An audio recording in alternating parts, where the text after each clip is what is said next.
I've had a lot of arcade controllers in my time, and I've even built some myself. But this one, it's pretty darn cool. Let's take a look at it.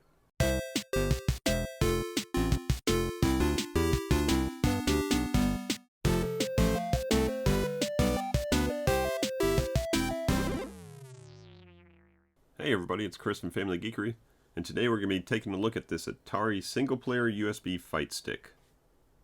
So what you're looking at here is a single-player fight stick that has, as you can see, a joystick and 8 buttons in a combination Neo Geo / fighting game layout.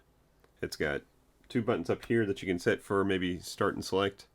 It's got the 2 volcano buttons there for turbo and mode, and we'll talk about those later. And then we've got a spinner and a trackball. What you can't see is on the sides, you got bumper buttons on each side, so you could use this for visual pinball. And we're going to hook this up to a computer and we're going to test it out. And before we test it out on some games, I'm going to point out a couple things in the handy dandy quick start guide that came with it.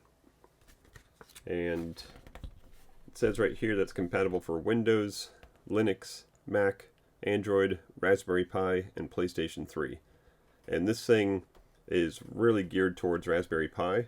A lot of the instructions mention RetroPie, and that's because I think Atari has a couple other kits that you can buy that have Raspberry Pi built in. So we get the control layout for PC. So you can see it's a basic D-pad, up, down, left, right. You got 8 buttons, and then your 9, 10 across the top here, and then 11, 12, and that matches exactly what I'm seeing here in the gamepad properties. So you can see the XY axis here is controlled by the joystick. I've got all 8 buttons there, 9 and 10 here, 11 on the side, 12 on the right side, and then we've got mouse control inside Windows with the trackball, and then the spinner acts as just the X-axis of your mouse control. So that's good in games. You only have to configure one piece of hardware because it just thinks that there's an XY on the joystick or on the trackball, and just an X plus and minus on your spinner. Also in the book, we've got the layout for PS3, and then this next one says keyboard. So how this works, if you look, it's got an up, down, left, right, Z, X, C, and V across the bottom row, and then P for pause, and then enter. So you can use this keyboard layout by pressing the 2 button and the mode button and holding that for 3 seconds. It'll turn it into a keyboard encoder, and then if you hit these buttons, it'll strike those keys. And then to get back to your gamepad mode, you hit the 1 button and the mode, hold that for 3 seconds, and you'll get back to gamepad mode. So I thought that was really cool, depending on what kind of system you were plugging this into. If it needed to have an up, down, left, right, and some letter controls, then you could do that. The rest of the book has some instructions on how to use your turbo mode and your mode buttons, and how to configure this also for USB mouse. So you can actually configure it so that the joystick here controls the mouse. And then it's got some pinouts for the USB encoder that's built inside here. So pretty complete book that tells you how to use everything. And I did have to reference it to figure out what the mode button was doing. And if you just hit the mode button by itself and you're in gamepad mode, which I am now, if you hit the mode button by itself, then it changes this from analog to digital. So if you see my hat, from digital to analog and then analog to digital. So hit the mode button again, and now I'm back to the XY joystick instead of the POV hat. So I found this guy at Microcenter. I'm lucky enough that I'm within driving distance to a Microcenter. It's not super close, but every now and then I take a pilgrimage up there and look to see what they got. And Microcenter, which we can see on the back of the booklet here, It carries a lot of this Atari brand stuff.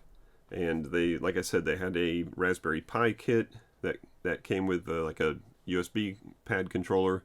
They have a big 2-player fight stick that you can play with. One that comes with the Raspberry Pi and one that doesn't come with the Raspberry Pi. It's very hard to find Raspberry Pis these days, so those aren't around anymore.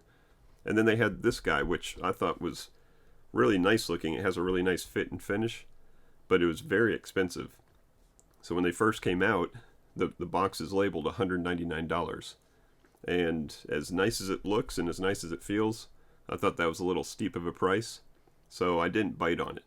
But the last time I was there, they had an open box one that was marked down to about $70. So I said, I gotta jump on that. The controls alone are just about worth that to get a decent trackball and a spinner. And this spinner is not like the arcade 1-up spinners. If you have one of those Tempest games for arcade 1-up, those are just horrible spinners. This one is actually a weighted top and spins pretty decently.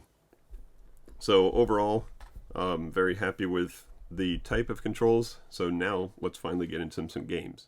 So we're going to kick it off with an arcade classic of The Simpsons to test out the joystick and buttons. And I'm hooked up here to, if you saw a recent video that I did on turning a point-of-sale machine into a computer that can be used for multiple uses, I'm plugged right into that. So I've just got my controller plugged USB into there over a single USB cable.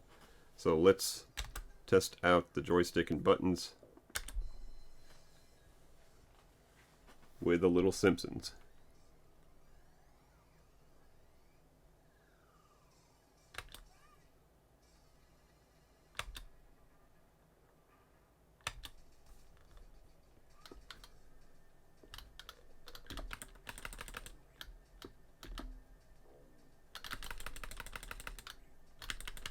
You can hear the clicking of the micro switches, but that's going to be expected with this type of joystick.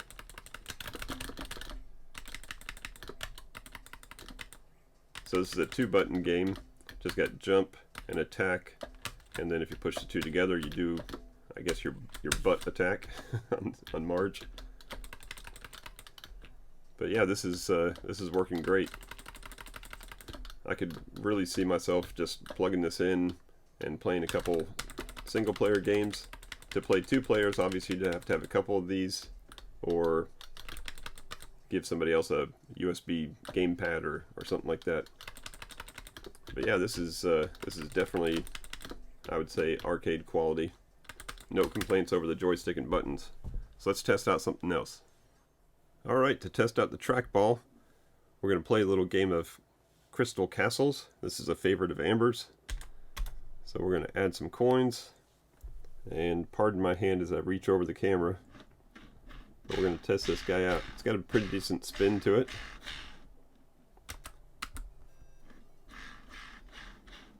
Let's get this bear moving and collecting all these gems.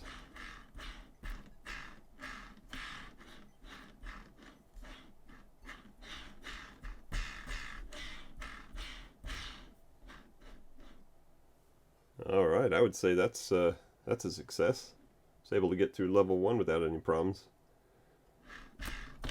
So yeah, this joystick, or this trackball, sure is better than using mouse and keyboard or, arrow keys for this type of game.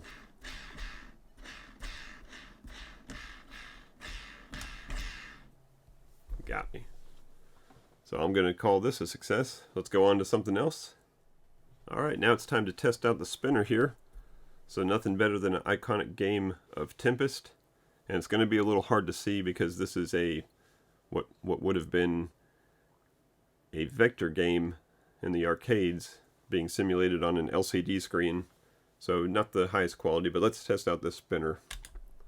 Let's throw in a coin, select our starting level, and so far so good.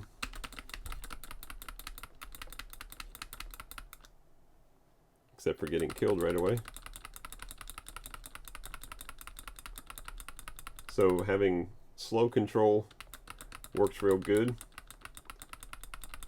Pretty precise.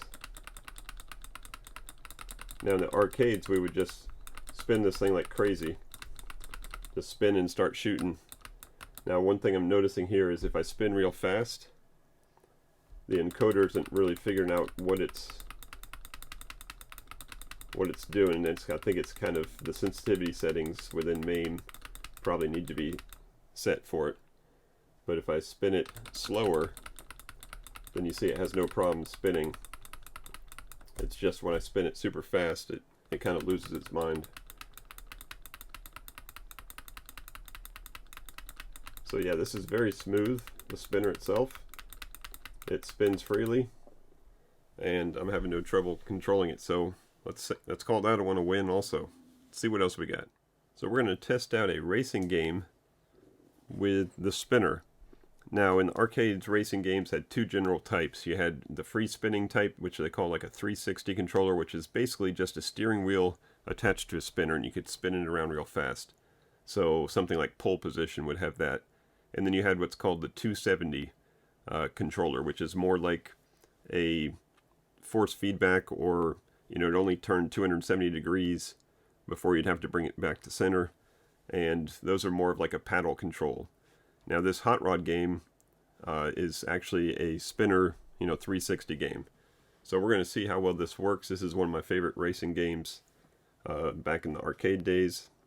So let's throw a coin in there, figure out which one is the pedal, and we'll see how well this works as a steering wheel.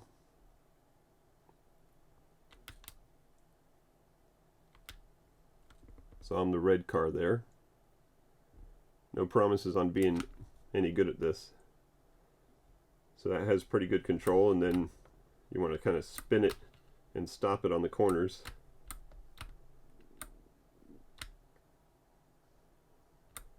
And even in the arcade, this is a very hard game to control. But I would say this is probably, of all the things I've tried at home to control this game, look at that. Oh, just missed first place, but I got the gas. I would say that this is probably one of the easiest controllers outside of having just a full-size arcade machine with a spinning steering wheel.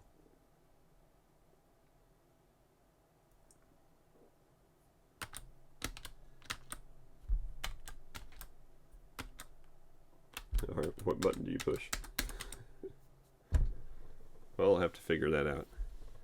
But I'm going to say that using this as a steering wheel is going to be a win again. Alright, before we finish out this episode, we're just going to look again at the hardware real quick.